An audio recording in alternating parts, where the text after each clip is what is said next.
I invite you to listen to The Strong Woman by Stefan Żeromski, one of the most beautiful works of Polish positivism. This is a story that, until now, has never received an official translation or wider recognition in the English-speaking world. In a world where ideals clash with everyday reality, and faith in goodness becomes a test of character, a story is born, the one Żeromski called The Strong Woman. It is a tale of quiet heroism, of people who carry light even as they themselves fade away.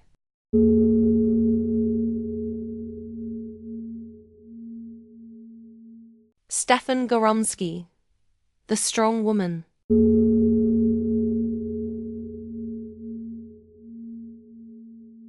In a less than cheerful mood, Dr. Paweł Oborецki returned home from the winter, through which he had solemnly extended his wishes to the parish priest along with the pharmacist, a decent fellow, and the judge over the course of 8 consecutive hours. Upon returning, he shut the office door so tightly that no one, not even the 24-year-old housekeeper, could enter. He sat by the table, staring stubbornly out the window for no particular reason, then began drumming his fingers on the table. He felt, quite evidently, the onset of metaphysics. It is well known that a cultured person, expelled by the centrifugal force of scarcity from the hearth of intellectual life to cloa, kurozwuki, or, like Dr. Oborецki, obrzydłowik, gradually transforms over time into a carnivorous herbivorous creature. The autumn rains, lack of communication, an inability to speak for entire seasons weaken him, bringing him close to a state bordering on nausea. Ordinary small-town boredom is swallowed unconsciously, much like a rabbit swallowing tapeworm eggs scattered in the grass by dogs. Once the parasite takes hold, the real process of dying begins with a sense of total indifference. At the stage of life I speak of, Dr. Paweł had already been consumed by a obrzydłowik, along with his brain, heart, and energy, both potential and kinetic. He felt an irresistible disgust for reading, writing, or calculating, spending hours wandering the office or lying on the chaise lounge with an unlit cigarette, longing and suffering for something inevitable, someone who must come and speak, even if it were just to overturn goats, listening intensely for any rustle breaking the suffocating silence.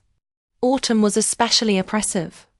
The stillness of an autumn afternoon in obrzydłowik stretched from suburb to suburb, laden with a painful, almost suffocating sense of helplessness. Whistling and debates with the housekeeper, sometimes respectable, such as the superiority of roasted suckling pigs stuffed with buckwheat, without marjoram over pigs stuffed with other substances, and sometimes outrageously indecent, were his only amusements. Clouds would form with monstrous, claw-like tendrils hanging over obrzydłowik and the empty distant fields. Fog, carried by the wind, left tiny crystal droplets on the windows, creating a whispering sound, as if a child were moaning around the corner. Bare field pear trees swayed under the rain, their branches whipped mercilessly. The landscape inspired a chronic, catarrhal melancholy and an instinctive, vague fear. This mood extended into the summer and spring seasons, embedding in Dr. Paweł a baseless, corrosive sadness, followed by lethargy that sapped even his energy for reading Alexis's novellas. The metaphysics Dr. Paweł experienced once or twice a year involved a few hours of conscious self-examination, frantically revisiting memories, impatiently gathering fragments of knowledge, struggling with noble impulses buried under inactivity, and bursts of bitterness, resolutions, vows, and intentions. Of course, none of it led to any improvement and passed, serving only as a measure of time spent in pain. One could sleep off metaphysics, waking refreshed, more energetic, and ready to endure the ordinary tedium, using the brain to devise the tastiest meals. Yet, the episode signaled to him that, beneath his well-fed, philosophy-laden, rational existence, lay some invisible, incurable wound, sore like a lesion on rotting bone. Dr. Oboretsky had arrived in Obradwowik 6 years earlier, right after finishing his studies, carrying a mind brightened by a few useful thoughts and a few rubles in his pocket. People constantly spoke of settling in forests and small towns, and he listened to the apostles. Bold, young, noble, and energetic, he immediately clashed with the local pharmacist and midwives, healing patients using methods bordering on mysticism. The pharmacist, exploiting the situation, the nearest civilized pharmacy was 5 miles away, imposed fees on those seeking cures. The midwives built fine houses hand in hand with the pharmacist, parading with solemn expressions as if leading the parish priest in a Corpus Christi procession. When Dr. Pavet's delicate, passionate persuasion of the pharmacist failed, he purchased a portable medical kit and personally visited rural patients, preparing medicines, dispensing them cheaply or for free, teaching hygiene, examining, and working fanatically and tirelessly. News spread of his free aid, and all the windows in his humble home were smashed. The sole local glazier was on holiday, forcing him to cover the windows with paper and guard them at night with a revolver. Windows were broken again and again until solid oak shutters were installed. Rumors spread that the young doctor consorted with spirits, and the local intelligentsia labeled him a fool, forcibly turning patients away and mocking him in May festivities. He ignored it all, trusting in the triumph of truth. The triumph of truth never came. After a year, Dr. Power felt his energy slowly become the inheritance of Worms. Close contact with the dark masses of townsfolk deeply disappointed him. His pleas, exhortations, and hygiene lectures fell on deaf ears. He did all he could in vain. Frankly, it is hard to expect someone who digs for last year's rotten potatoes, mills alder bark to stretch rye flour, and cooks porridge from unripe grains at the end of winter, to reform the health of the town through even the more clearest health laws. Slowly he began to feel indifferent. Let them eat rotten potatoes if they like. They might even eat them raw. So be it. The Jewish townsfolk sought treatment from the dreamer, attracted not by fear of spirits, but by the extraordinary cheapness of his medicine. One beautiful morning, the doctor realized that the spark over his head, with which he had arrived and sought to illuminate his path, had gone out. It had burned itself out. The portable kit was locked away, and he used it alone. Yet yielding to the pharmacist and midwives, ceasing the small-town conflicts, was a torment. He conquered himself, suppressing lofty thoughts and deeds, perhaps because he had become too preoccupied with food. Though he still treated patients, his efforts were now useless. In the nearby manor houses, by a strange coincidence, lived troglodytes from time immemorial, who treated doctors in a somewhat outdated manner. Dr. Pawu once visited one. A mistake. The troglodyte received him in his office, sitting in a vest and calmly slicing ham with a pocket knife. Feeling a surge of democratic spirit, the doctor said something sharp to the half-count, and never visited the area again. Only the parish priest and the judge remained for exchange of ideas. Frequent interaction with the priest was somewhat depressing. The judge often spoke in incomprehensible terms. Thus, solitude became the doctor's main companion. To avoid the negative effects of absolute isolation, he tried to connect with nature, seeking inner peace and courage, attempting to forge iron links between himself and the natural world. Yet, he found no such links, wandering fields and forests, once even sinking into a marsh. The flat landscape was surrounded by a bluish forest belt. Nearer, on grey sand dunes, grew solitary pines, with fields of unknown ownership stretching around. Pastures with goat's grass and yellowing, prematurely dying weeds were the only adornment of Obradwowik. It seemed the sun shone only to highlight the barrenness, nakedness, and gloom of the place. Along a dirt road, rutted and flanked by ruined fences, the poor doctor dragged himself daily with an umbrella. The road split into paths among pastures and disappeared among molehills. An impatient anger consumed him when he looked at this landscape, an undefined fear gnawing at his peace of mind. Years passed. At the parish priest's initiative, a truce was brokered between the pharmacist and the doctor after signs of his cooling off became apparent. From then on, the antagonists began working together at the winter, though the doctor still viewed the pharmacist with disgust. Gradually, even the disgust lessened. He began visiting the pharmacist's home and even flirting with his wife, once shocked by the analysis of his own heart, realizing he could feel platonic affection for the dull-witted, yet strangely devoted lady. Dr. Pau was no longer capable of heroic acts to democratize concepts in Obradwarwick. He would never again visit butchers, limiting conversation to cultured people. By then, not only had his energy been destroyed, but his respect for broader thought had vanished. Vast horizons shrank to a view barely measurable with dreamy eyes, later to the tip of a fashionable boot. Pursuits of truth, bright rays, and undiscovered paths were regarded first with bitterness, then with caution, disbelief, half smiles, eventual contempt, and finally indifference. He practiced medicine by routine, became accustomed to Obradwarwick, to solitude, to boredom, and even to roasted pigs, and no longer aspired to intellectual life. The principle guiding Dr. Oboretsky's actions and thoughts became, give money and leave.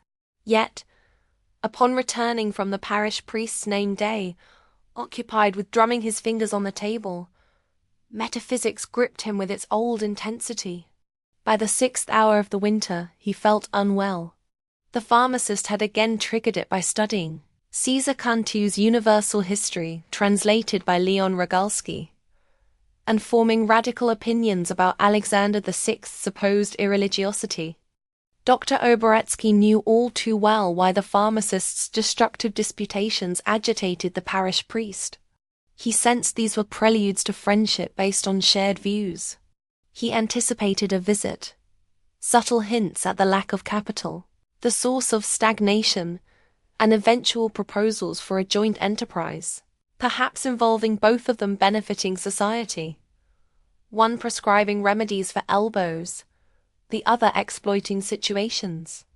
He even suspected the partnership might materialize, feeling bitterness and despair at how he had allowed himself to sink into inertia, becoming a dreamer, a reflective soul, a sabotager of his own thoughts, a grotesque caricature of himself. While staring out the window, he began an extraordinarily detailed, urgent, and merciless self-examination. Snow fell in large flakes, veiling the sad landscape in winter fog and gloom. The whimsical yet barren rush of thoughts was abruptly interrupted by the exclamations of the housekeeper, trying to convince someone that the doctor was not at home. Nevertheless, he went to the kitchen to break the chain of exhausting thoughts. A huge man in a yellow coat swept the dust from his feet with a furious hat, brushed hair from his forehead, straightened, and prepared to speak. "What is it?" asked the doctor. "The mayor sent me, honorable doctor." "For what?" "For you, honorable doctor." "Who is ill?" "The teacher in our village fell ill. Something paralyzed her. The mayor came." "Go, Ignacy, to Obradwarwick for the doctor." "Maybe it's urgent." "I'll go. Horses good?" As horses, sturdy creatures, the thought of riding, of tiring himself, even facing danger, pleased the doctor. He quickly donned thick boots, a sheepskin coat, fur, and stepped outside. The small, round peasant horses were loaded with straw and covered with a rug. He sank into the straw. The peasant sat sideways on the front seat, freed the reins, and urged the horses onward. "How far?" asked the doctor. Maybe 3 miles, maybe not. Won't you get lost? The peasant looked back with an ironic smile. Who, me? The wind blew harshly across the fields. The lightly axed sleds cut through the fresh snow, turning its white furrows aside. The road disappeared. The peasant tilted his furious hat aside and whipped the horses. The doctor felt well. Passing a snow-drenched grove, they entered an empty, desolate expanse framed by a distant forest. Darkness descended, draping the barren landscape in a bluish hue. Snow clumps, thrown by the horses' hooves, flew past the doctor's ears. Suddenly he felt the urge to stand on the sled and shout across the silent, endless expanse, enchanted by its vastness. Night fell quickly, wild and somber, over the uninhabited fields. The wind strengthened, blowing steadily, snow lashing from the side. Watch the road, farmer, it may be dangerous, the doctor said, shielding his nose with fur. Oh, little one, shouted the peasant at the horses instead of answering. The voice was barely audible through the storm. The horses galloped. The blizzard raged suddenly. Snow flew in swirling columns around the travellers, as if monsters were dancing in circles, charging from behind, ahead, and the sides, tossing snow onto the sled. Somewhere high in the sky, a sound like a giant, swinging bell tolled slowly, monotonously. The doctor realized they were no longer on the road. The sleds moved slowly, striking the ridges of the fields. Farmer, he called anxiously, where are we? I'm going through the field to the forest, the peasant replied. It will be quieter in the woods. We'll reach the village along the forest. Indeed, the wind soon abated, leaving only the overhead roar and cracking branches. Snow-covered trees loomed against the dark night. Progress was slow.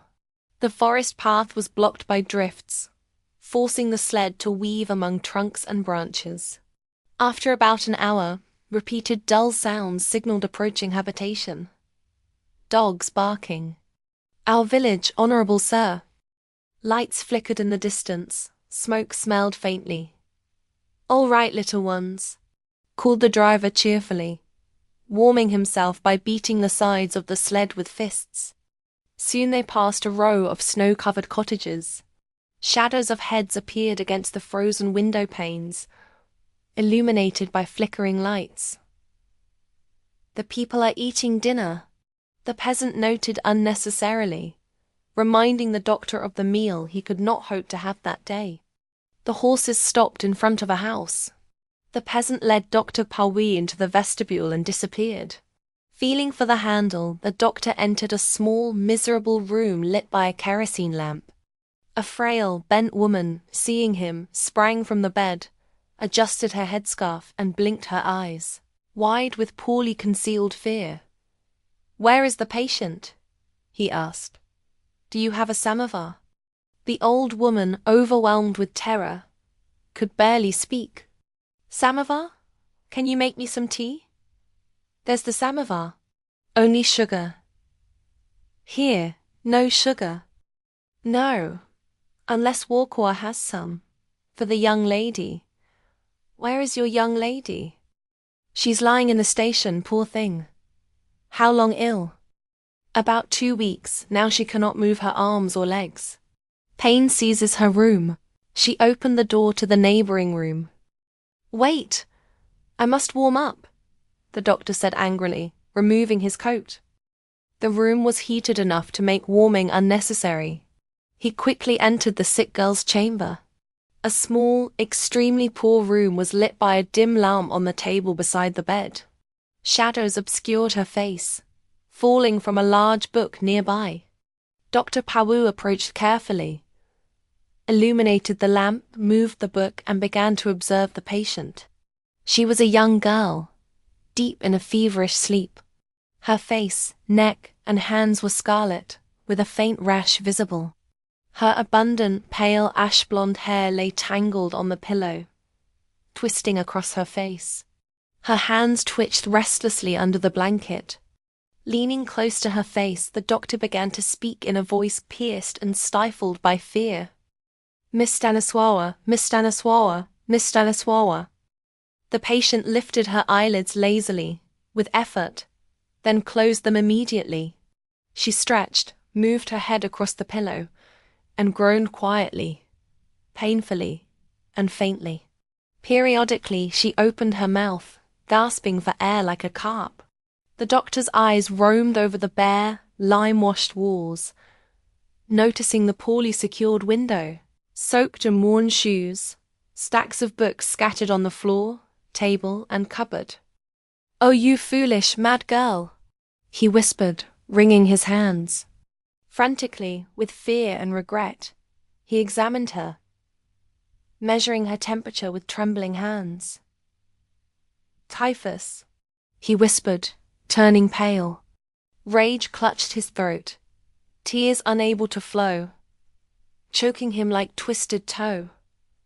He realized nothing could help her.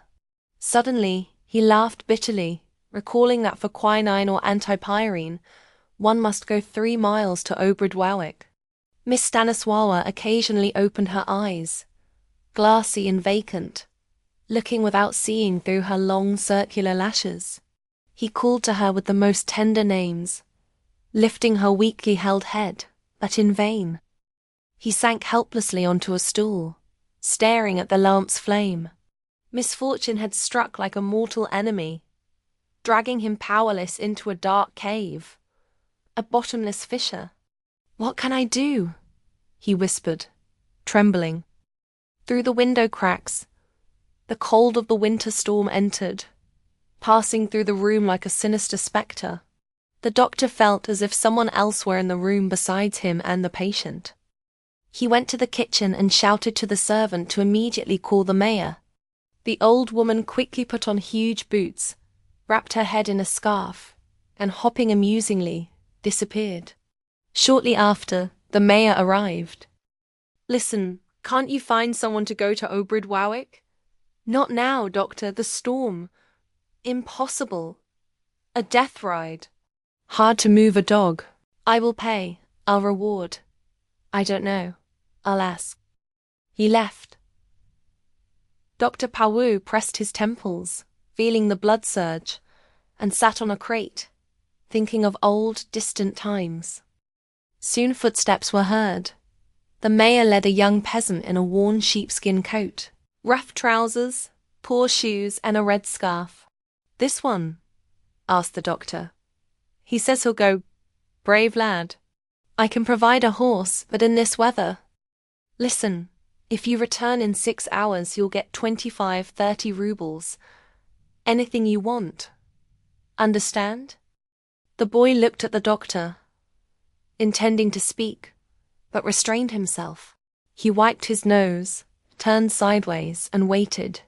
The doctor returned to the teacher's room, began writing, hands trembling, leaping to his temples.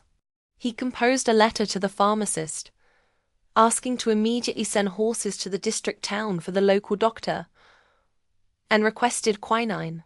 He leaned over the patient, examined her again.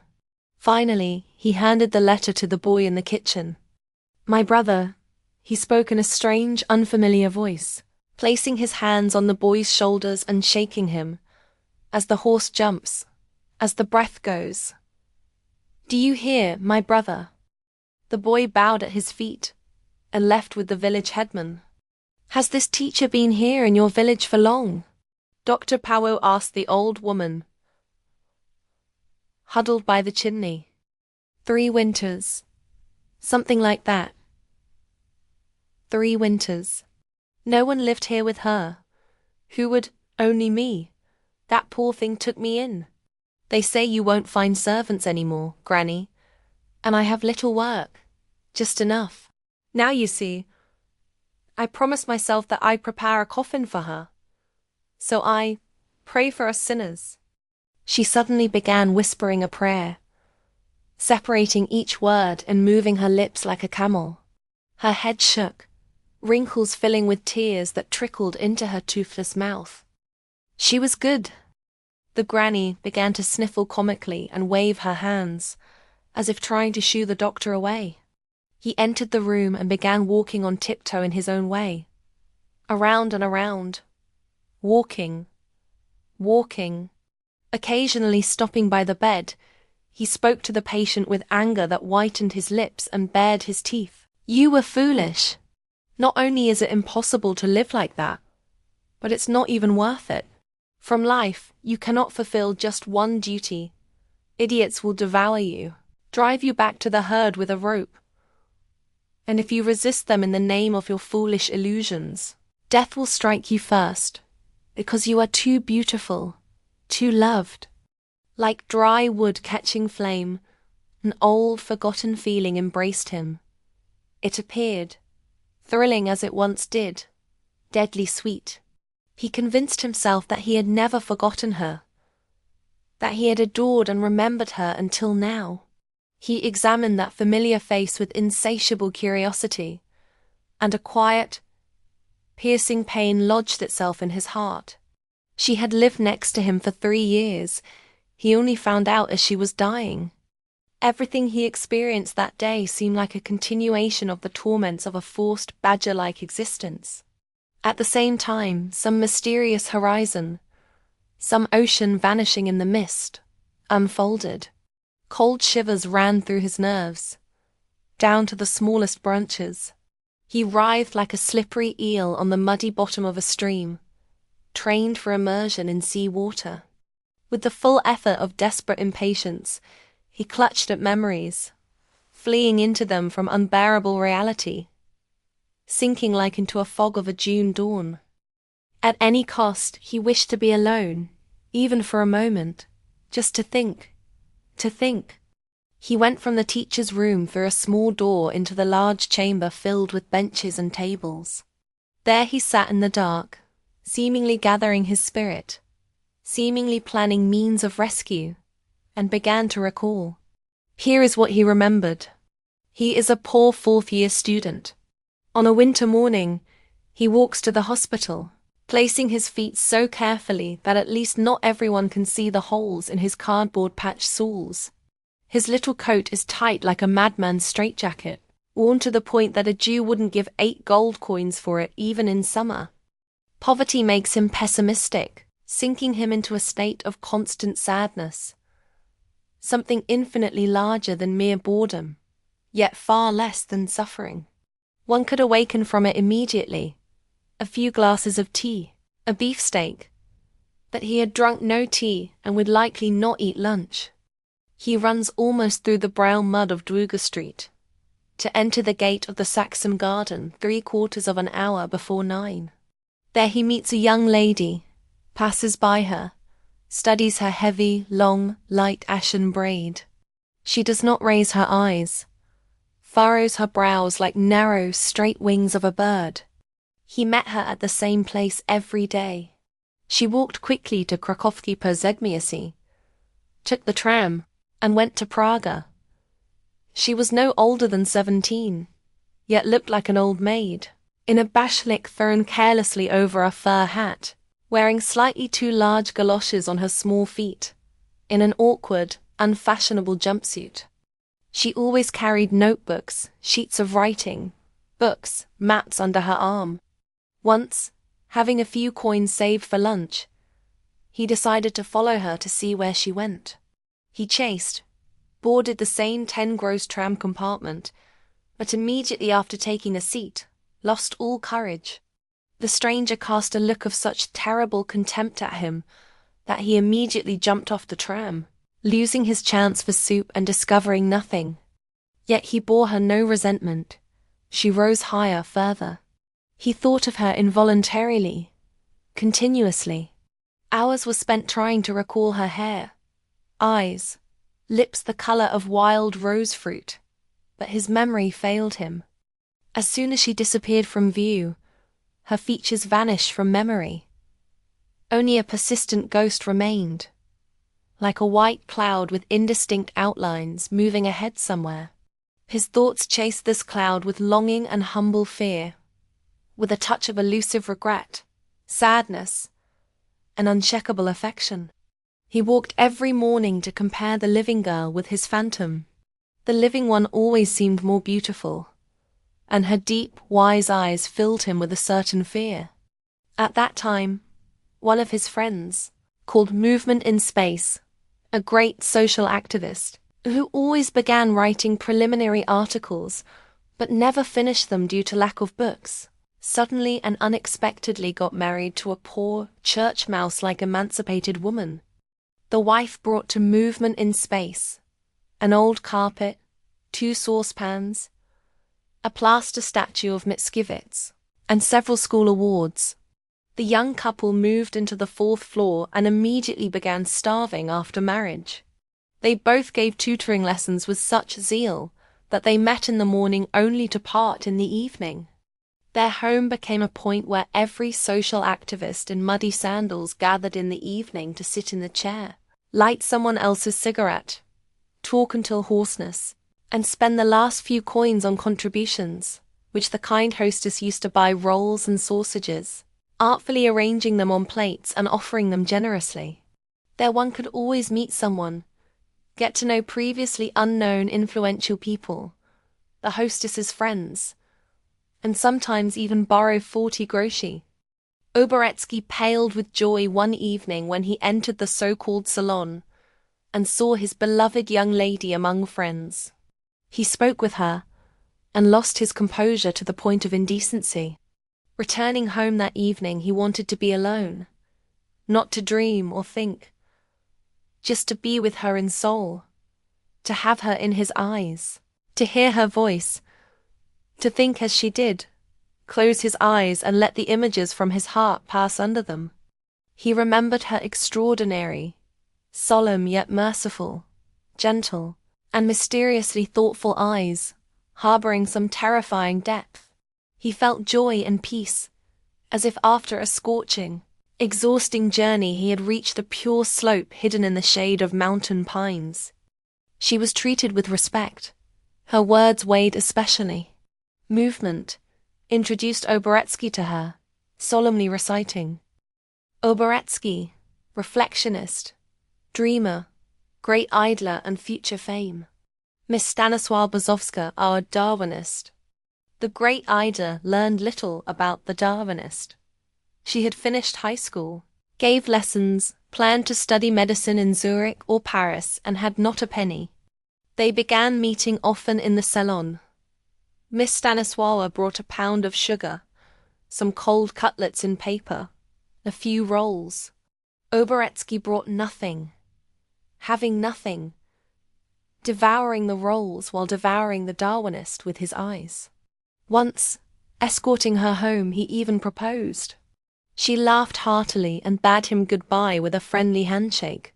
Soon after, she disappeared, leaving to the Podolian province as a teacher in some noble household. Now he finds her here, in this secluded corner, in a village hidden in the forests, inhabited only by peasants, where there is no manor, no living soul. She lived here alone in the wilderness. And now she is dying, forgotten. All past fascinations, unfulfilled dreams, and desires suddenly surge, striking him like gusts of wind. His heart tightens with morbid pain, and the venom of passion seeps slightly into his agitated blood. He returned on tiptoe to the sickbed, leaned his elbows on its railing, and drank in the sight of her bare shoulders, whose wonderful lines suggested the outline of her chest and neck. The young lady slept. Veins bulged at her temples. Saliva trickled from the downward curved corners of her mouth. Heat radiated from her. The air hissed as it entered her mouth. Dr. Pawu sat beside her on the edge of the bed, caressed the soft ends of her hair with his hands, stroked his face with them, touched them with his lips, sobbing painfully from deep within. "Stasiu Stakno, my darling," he whispered softly, careful not to wake her. "You won't escape me anymore, right? Never. You will be mine forever, hear me, for eternity." He then sat by her head on a stool and sank into dreams again. His youthful vitality awoke from its lethargy. Everything would now be different. He felt in himself the strength of an athlete to perform deeds flowing from the heart. Pain and hope mingled like a flame, licking his brain, consuming him, denying him rest. Night passed. Hours crept by lazily, yet more than 6 hours had elapsed since the messenger left. It was 4 o'clock past midnight. The doctor began listening intently, springing up at every rustle. Every now and then, he imagined someone approaching, doors opening, a knock at the window. He listened with almost his entire body. The wind roared, the stove damper rattled, then silence again. Minutes dragged on as if lasting 100 years, during which impatience strained his nerves and shook his whole body. When he measured her temperature for the 6th time, the sick woman slowly opened her eyes, which seemed nearly black in the darkness of her lashes, stared at him stubbornly, and whispered in a rasping voice, "Who is it?" Yet, she immediately sank back into her previous unconscious state. He cherished that second of awareness like a treasure. Ah, if only he had quinine, could ease her headache, restore consciousness. The messenger did not arrive and did not come. Before dawn, Dr. Oboretsky walked along the village through deep drifts, clinging to the last hope of seeing him. A bad premonition pierced his heart like the tip of a needle. In the bare branches of roadside poplars, the wind moaned, though the storm had passed. Women emerged from cottages to fetch water, carrying it in cans, bent above the knees. Farmhands tended the cattle. Smoke rose from chimneys. Here and there, from briefly opened doors, a cloud of steam burst forth. Doctor found the Soltises' cottage and ordered the horses harnessed immediately. 2 pairs were yoked, and a farmhand drove up to the school. The doctor bade the sick woman farewell with eyes widened from fatigue and despair, climbed onto the sleigh, and rode toward Obradwarwick. At noon, he returned, bringing his medical kit, wine, and all provisions. He stopped frequently on the sleigh, as if wanting to leap off and outrun the horses at full gallop. Finally, he arrived in front of the school, but did not get off. A short, stifled scream escaped him, twisted almost diagonally from his mouth, when he saw the house windows open and a group of children crowding in the hallway. Pale as a sheet, he approached the window, looked in, and leaned there with his elbows on the frame. In the spacious schoolroom lay the naked corpse of the young teacher on a bench. 2 elderly women were washing it. Fine snowflakes drifted through the window, settling on shoulders, wet hair, and the half-open eyes of the dead. Doctor went into the deceased's room, hunched over as if carrying a mountain on his shoulders. He sat, still dressed, on a chair and repeated one word, encapsulating all his pain. "Is it so? Is it so?" He was cold, as if frozen, as if his blood had clotted. He suffered, not knowing what was wrong, while thoughts spun in his head like ungreased wheels, creaking horribly. Stacy's bed was dishevelled. The quilt lay on the floor. The sheet hung down. The sweaty pillow lay in the middle. Wire window hooks clinked monotonously. Leaves of a plant in a pot wilted and curled from the frost. Through the ajar door, he saw peasants kneeling around the already dressed corpse, children praying from the book, and a carpenter measuring for the coffin. He entered and, in a hoarse voice, ordered a coffin built from 4 rough planks, with shavings for the head. "Nothing more. Do you hear?" he said to the carpenter, hiding his fury. 4 planks. Nothing more. He remembered that someone needed to be informed. Her family. Where was her family? He began, with dull, idiotically cautious care, to pile books, school registers, notebooks, and some manuscripts. Among the papers, he found the beginning of a letter. "Dear Helenka, for several days I have felt so unwell that I will probably be transported before the presence of Minos and Rhadamanthus. Aeacus and Triptolemus, and many other demigods who, etc. In the event of this relocation from here to another place, please request from the head of my commune that the remaining collection of my books be sent into your hands. I have finally prepared physics for the people, on which we so diligently strained our virgin minds. I have drafted it roughly, alas. If you have the time, always in case of my relocation to another place, prepare it for printing and compel Antos to copy it. He will do it for me. Ah, what sorrow. Truly. I owe our bookseller 11 rubles and 65 kopecks. Pay him. With my Spencer, as my box is empty. Keep one copy as a memento. The last words were written in illegible strokes. There was no address. The letter could not be sent. In the drawer of the small table, the doctor found the manuscript of that physics mentioned in the letter, rolls of notes and scraps, and in the cupboard, some underwear, catskin-lined overalls, an old black dress. While bustling around the room, he noticed a boy in the schoolroom fetching medicine. He stood huddled in a corner by the stove, shifting from foot to foot. Animal hatred stirred in the doctor's soul. "Why didn't you return on time?" he called, jumping toward the boy. "I got lost in the field. My horse stopped. I came on foot this morning. The young lady was already then." "You lie!" The boy did not answer. The doctor looked him in the eyes and had a strange sensation. Those eyes were tired and terrible, from them shone, like from an underground cave, a peasant, foolish, wild despair, resembling an unfinished mystery. "Sir, I brought the books that the teacher lent me," he said, pulling several grey, dirty volumes from his coat. "Leave me alone. Go away," shouted the doctor, turning from him and fleeing to the small room. There he stood among scattered junk, papers and books on the floor, and laughing asked himself, "What do I want here? I have no business here. I have no right." He was overcome with deep reverence, understanding, urgent inquiry, and great humility. Had he stayed even an hour longer, he would have reached the summit of the mountain chain where madness sits. Secretly, he knew that fear for himself held him back.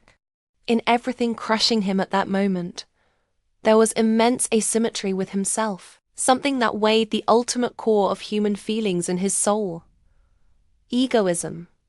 And this egoism, suffocating, commanded him to truly let himself be surrounded by the rainbow that lifted that foolish girl from the earth. He had to flee as quickly as possible. Accepting the immediate departure, he began to despair with beautiful phrases, which brought considerable relief. He ordered the sleigh.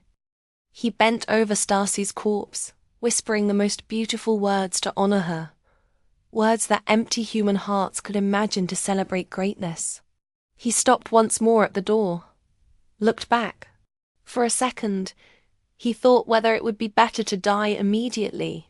Then he cleared the crowd of peasants from the doorway, jumped onto the sleigh, fell face down, and the horses carried him away, his soul choking with spasmodic sobs. The death of Miss Stanisława had some effect on Dr. Pavez's temperament. For a while, in his free moments, he read Dante's Divine Comedy, did not even play whist, and sent away the 24-year-old housekeeper. Gradually, however, he calmed down. Currently he is doing excellently. He has gained weight and amassed an honest sack of money. He even revived socially. Thanks to his persistent agitation, almost all the optimists of Obrid Wowick, except for the few loud, true, but also rare conservatives, began to smoke cigarettes in unglued rolls, honorably known under the label harmless to the chest. Finally,